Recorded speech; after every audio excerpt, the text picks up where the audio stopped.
Got it. Hello and welcome to the Public Health and Minority Health Disparities Subcommittee of the Health and Government Operations Committee. We are here to discuss one bill today. It is House Bill 214. We're continuing a discussion from last week where we had a really good conversation with committee members who had some suggestions for amendments. So we have circulated an amendment that we believe includes addresses all of the concerns that were raised last week. And I think the best way to start is to have Erin walk us through the amendment. And I believe committee members have a reprint that reflects this. Erin, go for it. Sure. The definition of foundational public health services is remaining untouched.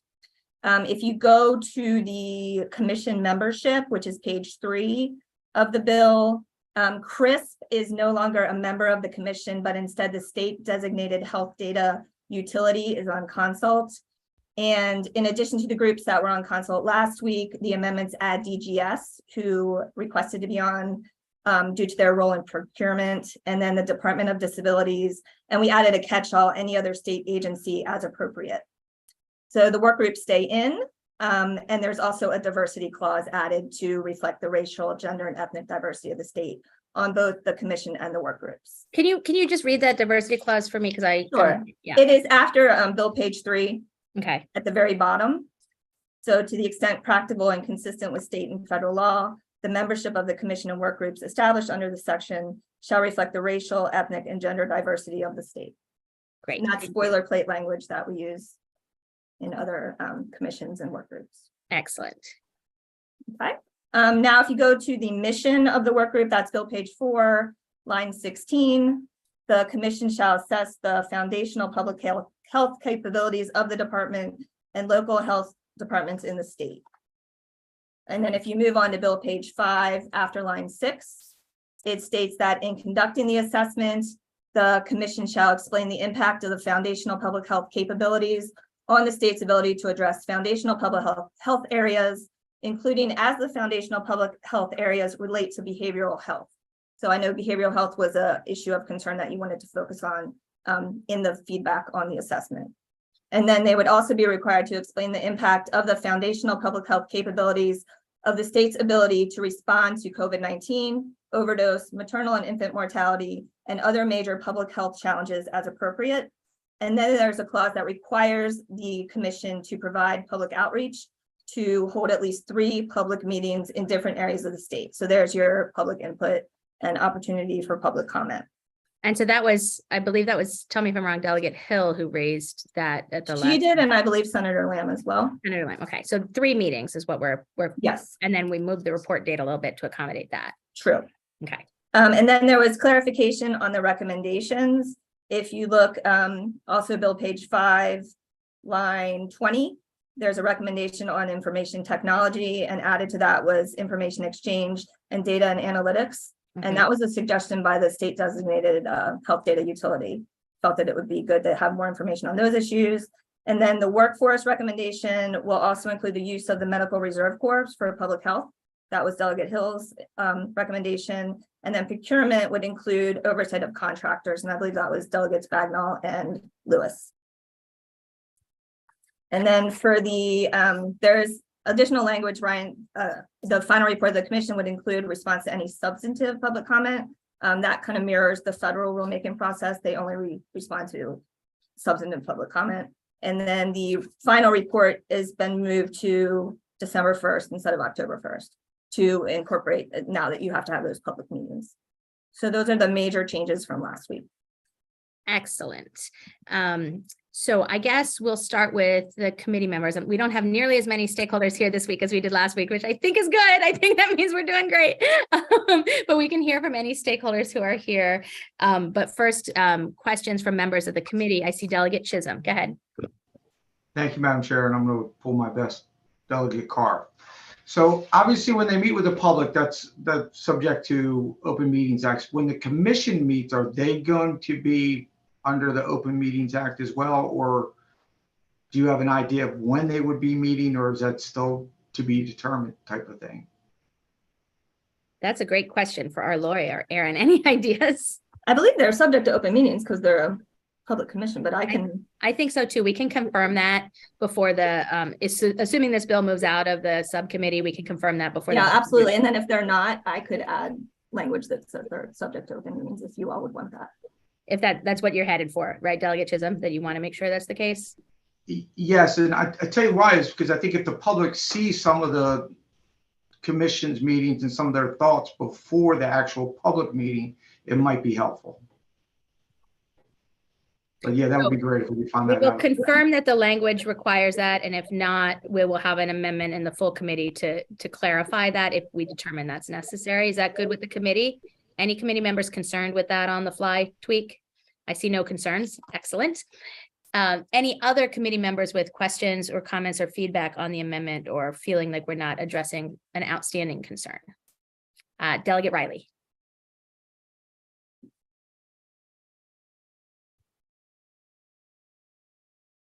I think you might be on mute, Delegate Riley, because I can't hear you.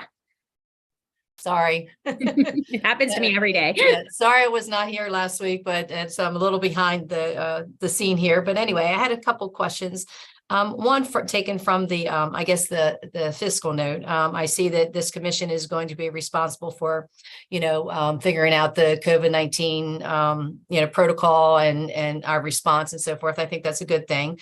I was just worried because in the it also states that the commission has the opportunity to pick just, 3 additional subjects. So it's kind of like open-ended. We don't know what those subjects could be. So my concern with that, especially dealing with the COVID-19, there, many of us and the public, we're not real thrilled with the whole process of how, the COVID-19 rollout was. And more so in more details of how the power that our local health departments had on the subject. So I just want to make sure, can we make sure that the subject of giving our local health officers no additional powers going forward, or that has to be, a completely different subject, different bill, but not under this commission. I don't know if that could be possible or not, but that's one of my concerns about this bill, that, they could be looking at that in their response and say, okay, well, we got to give them a whole lot more power. So that's not what I'm looking for. So I think that Dr. Sharfstein had a really good answer to this question last week, and I might call on him to give it again. Can you explain, Dr. Sharfstein, why you think that sort of language is important in the bill, but for the focus of the commission working sort of with the assessment on COVID and looking forward? Sure. I think the idea here is that the bill is really focusing on the foundational capabilities of health departments. And this is the kind of review that many states have done: Indiana, Ohio, really from Washington State, from across the political spectrum. And the idea is that it's going to focus on the building blocks of public health. And then it'll talk about, how those relate to key public health issues, including COVID-19. But this is not really a after action report just on the COVID-19 response in that way. And so this is really tracking what these other states have done, under this new umbrella of thinking about foundational public health capabilities. And so the concern I think that Delegate Riley is raising is that somehow this commission would be empowered to give further powers to the local health officers that would not be popular in her community. So that's I think, look, the most that as I read this, the commission can do is make recommendations. And I think it's important to go to every part of the state and hear all the different perspectives on, health departments and how the public health system is doing. But I think that the areas for recommendations are really specified in the bill. And this, issue about, what a local health officer could do is not on the list for recommendations, actually. So I think that any topic could come up in the discussions, but I think the structure of this is really about the foundational capabilities that public health has, like they looked at in Indiana. And I do think we put in a lot of guardrails. In last week's conversation, we put in the public comment. We're making sure per Delegate Chisholm's request that we make sure that it's subject to Open Meetings Act. So there won't be anything unexpected happening. And my expectation as the bill sponsor is that we're going to get recommendations based on the list of recommendations we're asking for, right? Information technology, information exchange, data exchanges, procurement, medical reserve corps, et cetera. The public engagement, those kinds of things that are structural, not about expanding the powers of health officers. Does that answer your question, Delegate Riley? Yes, thank you very much. But I have like a follow-up. Are there, I've been on a couple, different commissions, and I don't remember the open-endedness of this particular commission with the 3 additional, factors to consider or to, to bring up. Can I weigh in real quick? That has been amended out, that part. Oh, great. So they will look at now, let me tell you. Can you point to where in the bill we're talking about, Erin? Bill page 5, after line 6, there's a 1, 2, and 3, so Roman 2. The commission would explain the impact of the foundational public health capabilities on the state's ability to respond to COVID-19, overdose, maternal and infant mortality, and other major public health challenges as appropriate. That other major health challenges as appropriate took the place of the 3 additional factor language that was in the original bill. Okay. All right, somewhat helps it, but thank you. Thank you for the clarity. I appreciate it. Thanks. So is that address your concern, Delegate Riley? Yeah, it's still a little vague, but not as much. So okay, great. Thank you. Delegate Hill. Thank you very much, Madam Chair. And thank you, Erin, for the work on this. I like the amendments. I just wanted to confirm my impression that what we now have is a bill that will take a look at public health in Maryland, what works and what doesn't work, and what we can do better and make recommendations. The major concern that I had last week was that we had a lot of charges here, but I've been on commissions or seen other commissions work. And I think Senator Lamb raised this, where they break up into work groups and nothing comes out. But I've also seen commissions and groups like Brian Frosch's Access to Justice, where all those work groups had deadlines to come back to the whole, and strong recommendations were made, legislation came out. And I think what you've done with these amendments is assure that people aren't just going to be talking to each other without getting to actionable recommendations. Am I correct that this tightening up means that we don't certainly have the goal, Delegate Hill, yes. work groups getting nothing done? Yeah, we are looking for specific recommendations, very specific, yes. Thank you. Excellent. Do we have any more comments from committee members? Does anyone want to move the amendment? Move the amendment. Second. Moved and seconded. Okay. Any further discussion on the amendment? All in favor say aye. Aye. Aye. If anyone's opposed, go ahead and raise your hand. I don't see anyone opposed, so that's good. So now we have an amended bill. I'll see if there's any other stakeholders here, including Senator Lamb. I see Mark Luckner. I see Megan. I see a number of people. Is there anybody else who has anything they want to say before we discuss voting on the bill as amended? I see Dr. Polsky and then Jason Kaplan. Go ahead, Dr. Polsky. Unmuting. So I just want to say, first off, I think the committee, Erin, did a great job with the amendments. The only section that I wanted to comment on is what is now page 4. It's not actually numbered with a page number. It's the composition of the work group. So on C2, and this goes to what Delegate Hill was just referencing and others, is that I just really want to make sure that this process is streamlined to make sure we get where we need to. So on C2, Roman numeral 2, it talks about members of the public with relevant experience in the subject matter of the work group, including, and at least the way it's worded to me would imply that each of those 6 have to be on each of the 5 work groups. And I think at least for some like primary care practitioners, it's really not helping to have them on a funding or governance and organizational capabilities work group. I can see where they would very much be helpful with workforce and data information technology. So my only suggestion is just to add the words which may include instead of including, which just makes it clear that these are people who. I was going to suggest the exact same thing he just said. So, and Good that's it. team. Yay! Other than that, I'm very happy with the bill, and I have no other suggestions to add. Okay, the committee will go back on the fly and make that amendment to the amendment before we vote on the bill, but I want to make sure we don't have other stakeholders. So we'll hear from Jason and then Senator Lamb. Jason Kaplan. Hi, thank you very much. I'm with the Office of Government Affairs for the Department of Health.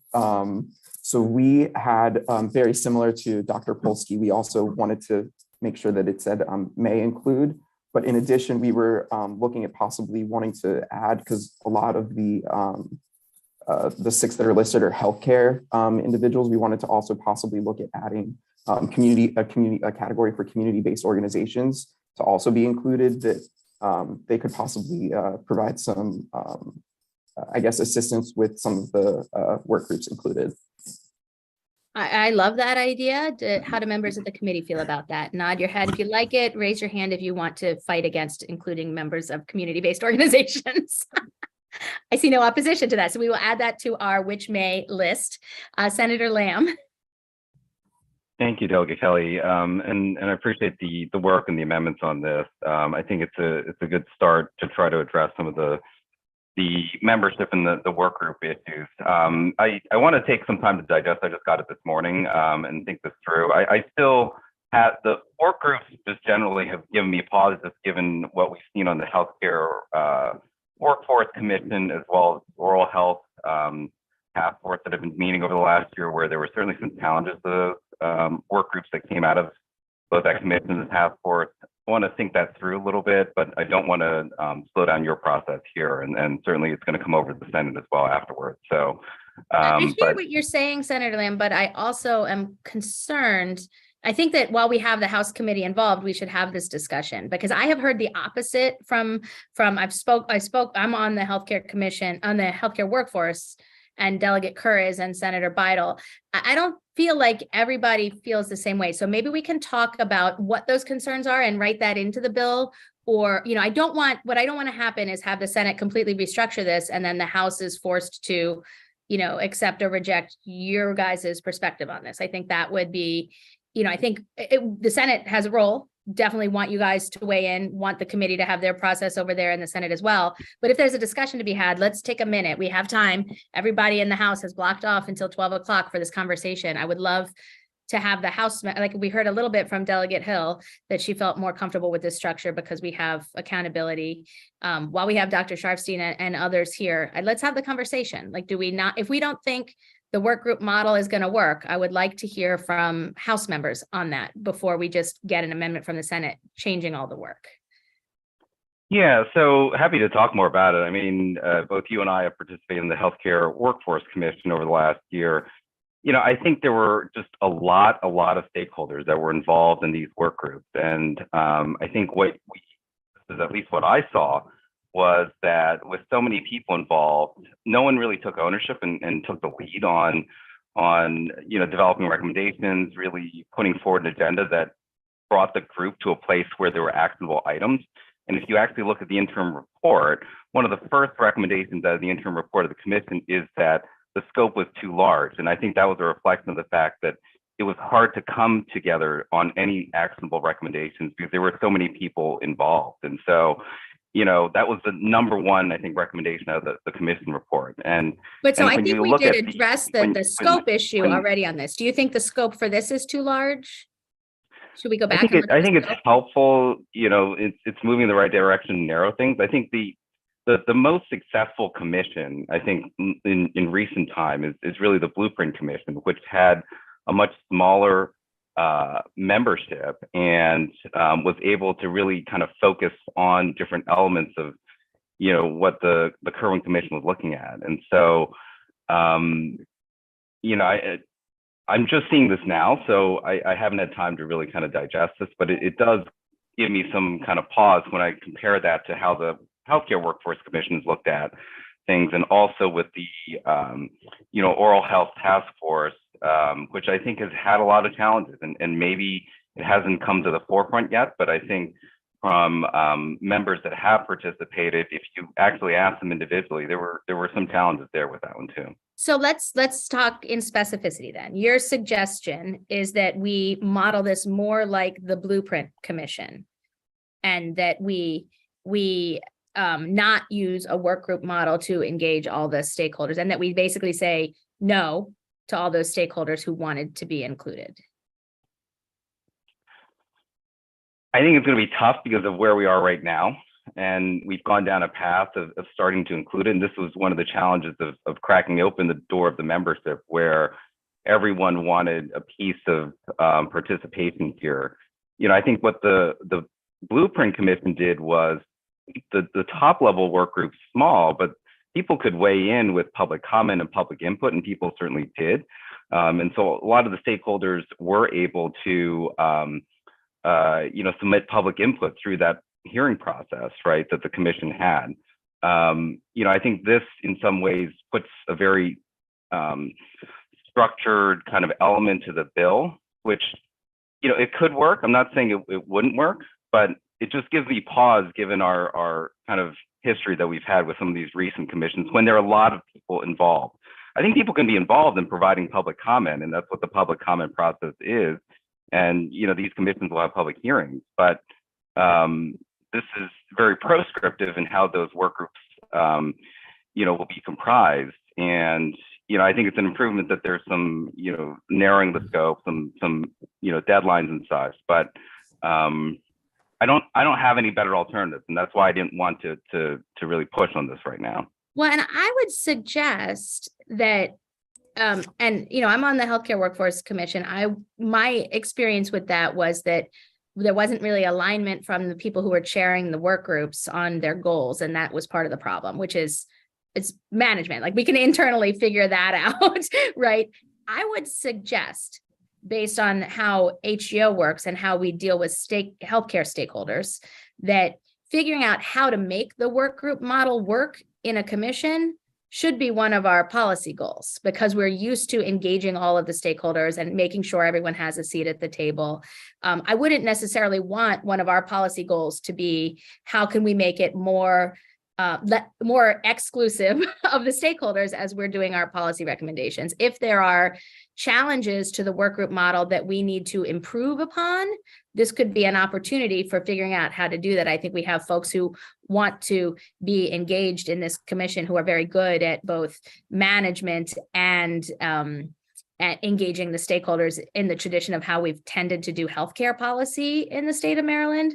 So that would be my goal. And I know Chairman Pena-Melnick's goal with keeping this structure was that, right? If the work group model hasn't been ideal in the last two work groups last two commissions that we've done, but it's better than not including the stakeholders at the table, let's get it right? Let's use this as an opportunity to make sure that we are narrowing the scope of what they're looking for, which I think we've done, aligning having the members of the commission really align the goals of the work group with timelines for reporting back, engaging the larger public, et cetera, right? And it's not a model that has proven ineffectual. It's a model that proved imperfect that can be improved upon, is how I would see it. Do other members of the committee have thoughts on that? No? Nobody cares? Madam Chair, I do. I just couldn't find my little hand button quickly enough. Let's hear from Delegate Lewis and then Delegate Bagnall. Go ahead, Delegate Lewis. Thank you, Madam Chair. Thank you so much. I mean, I appreciate the robust discussion about the methodology through which the commission will work. Now is the time for us to have that robust discussion, and I do appreciate it.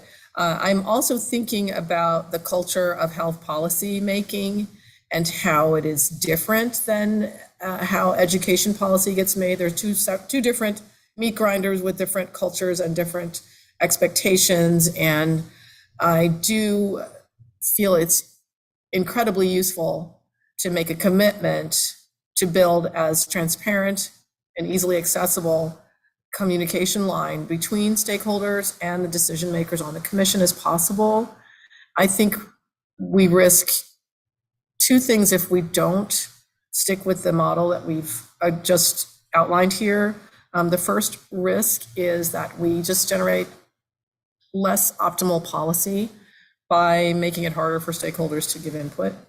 We'll come up with less than ideal outcomes.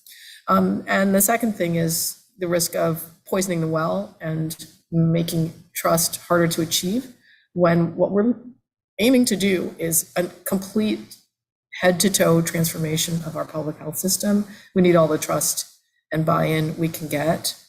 So those are my thoughts, and thanks for giving me a chance to speak. No, I appreciate it. Delegate Bagnall and then Delegate Hill. Delegate Bagnall. Thank you, Madam Chair. And I too was just slow in finding my hand.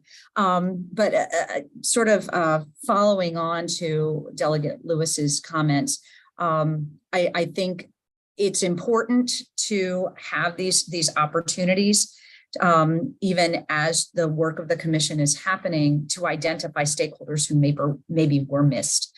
And the blueprint is actually a prime example. You know, we discovered, even with that robust work that was done, that there were pieces that needed to be part of that conversation, that the stakeholders on that commission couldn't address. We had Dr. Kerwin in our committee, who when he was asked about more mental health services and wraparound services, said, I agree that that's something we need, but we were never tasked with identifying that.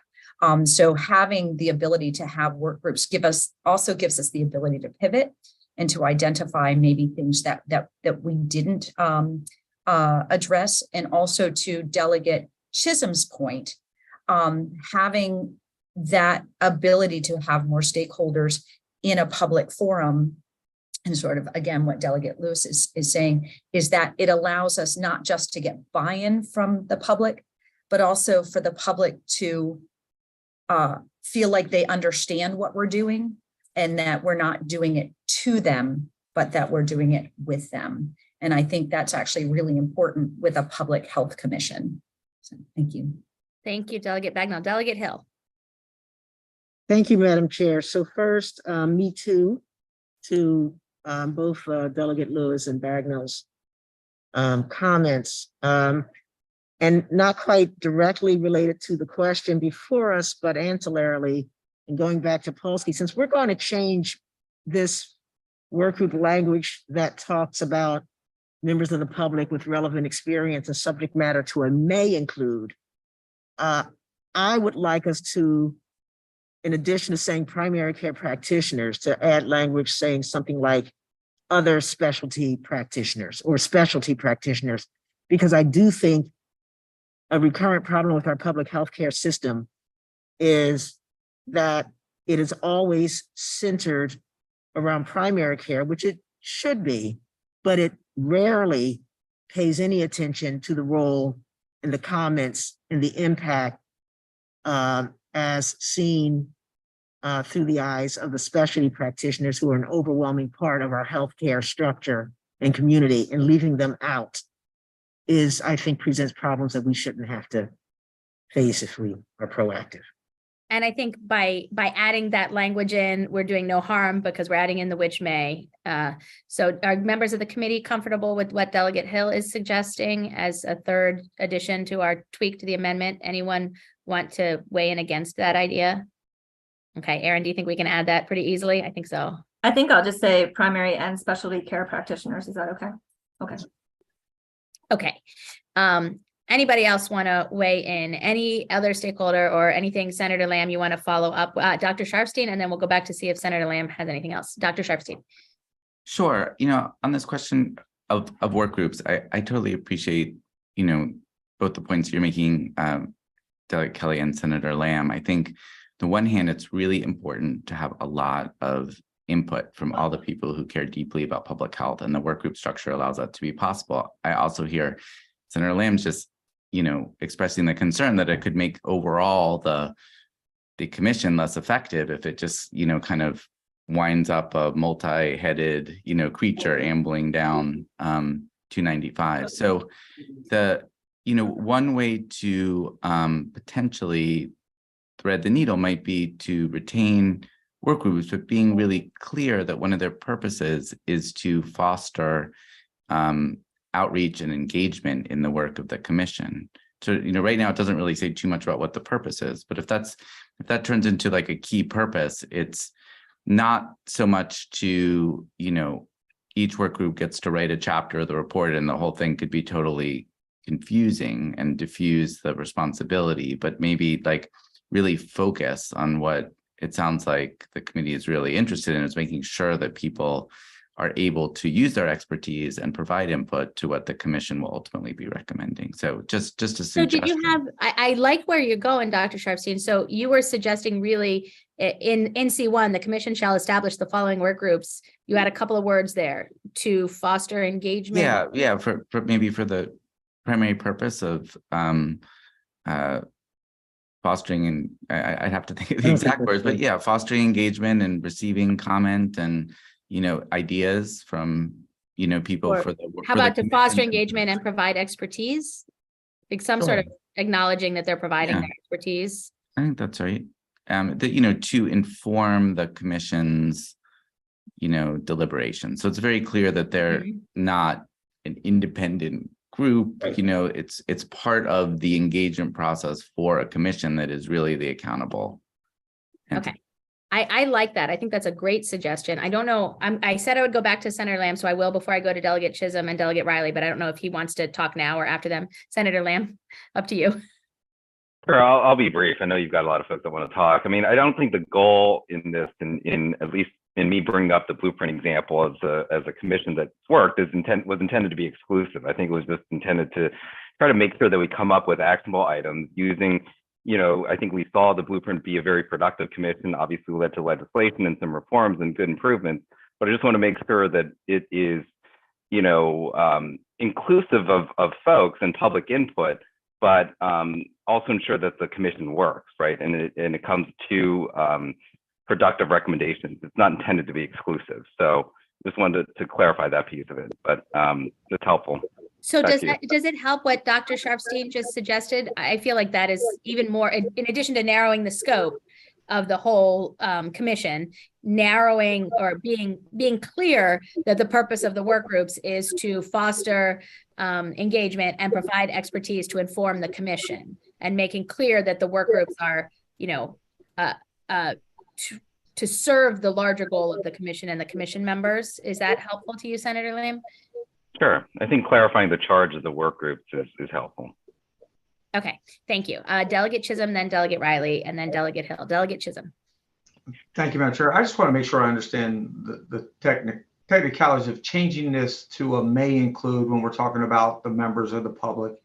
And there's 6, obviously, different people listed under those 6.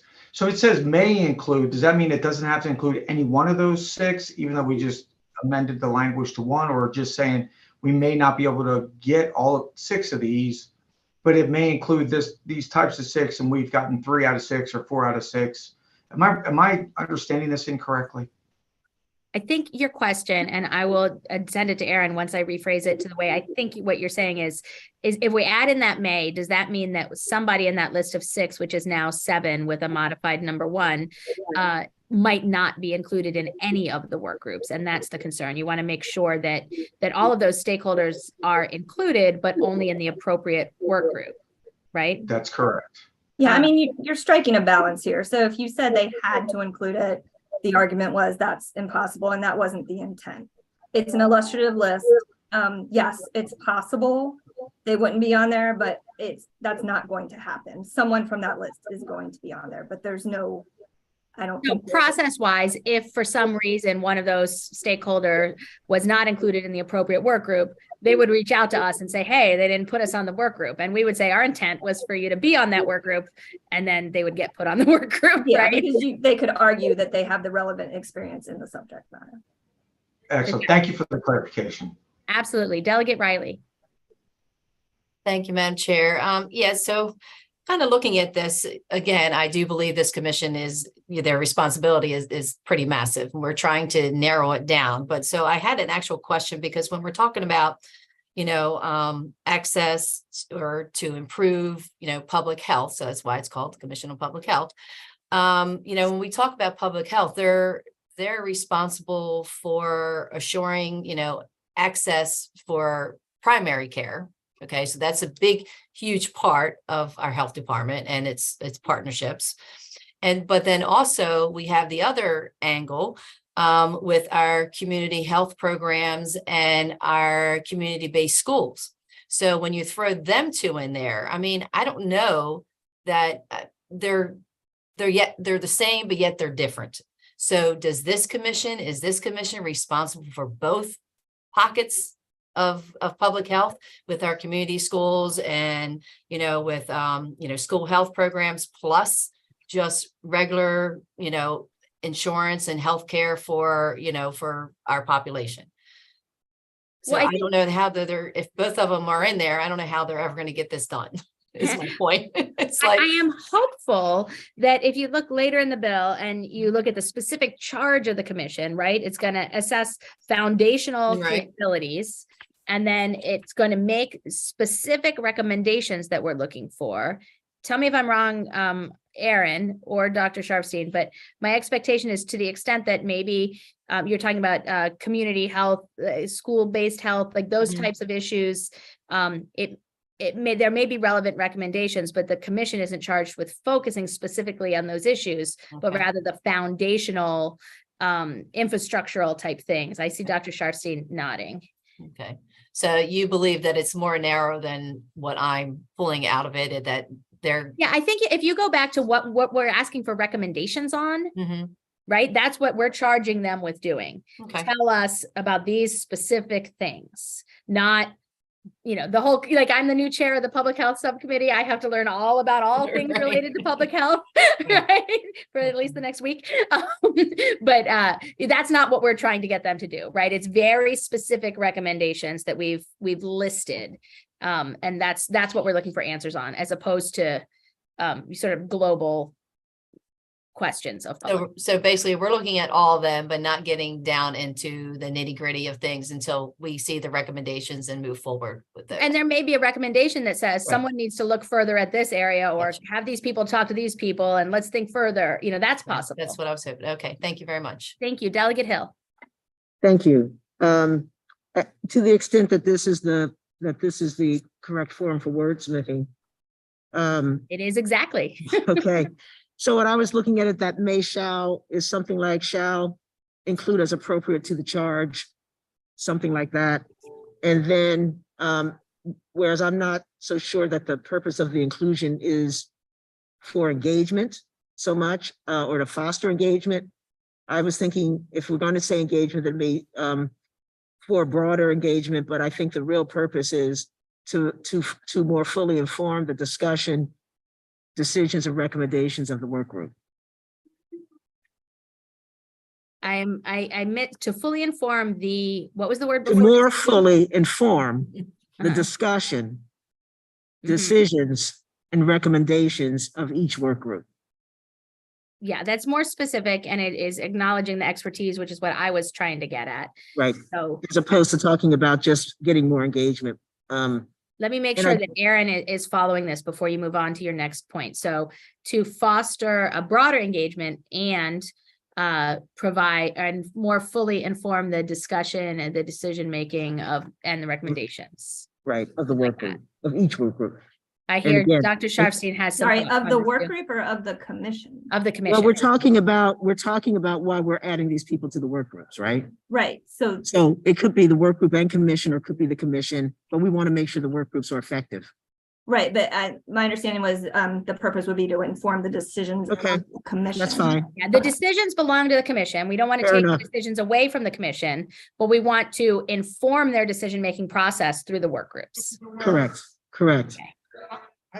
Okay, and then, and again, for me, yeah, so broader engagement for the purpose of, and I just, maybe to help clarify for Delegate Riley, the way I look at it, public health, and it's well defined in this bill, is not the same as health to the public. So some of the things you're talking about is how is the public receiving health? That's not really what public health is. As defined in the bill. As defined in the bill. Yeah. That's very helpful, Delegate Hill. Thank you. Thank you. So I'm going to give Erin a second to sort of fiddle with that language, because what I'm going to ask her to do before we vote on all these changes is read us what she thinks will work to summarize this discussion. Are there any other stakeholders with anything to add, or members of the committee, while Erin uses her brain and we give her a minute to do that? I wish Delegate Woods were here. She could sing us a song. While she thinks, Dr. Polsky, go ahead. So I just want to mention that I appreciate the desire to get the wording right. I don't know that the committee needs to stress about getting the wording perfect. That ultimately the success of this is going to hinge on the co-chairs that lead this. And these are very intelligent people who have a vested interest, a desire to do the best job possible. And so I like that allowing more flexibility for the people leading this effort to sculpt this in real time to make sure that we get the best product, not perfect, but get the best product we can in a reasonable amount of time. So again, thank you all for your work. Thank you. I'm going to say, while Erin is writing, that we have, I believe, agreed to something about which may, and perhaps with some as appropriate language. Erin, do you have a suggestion on that?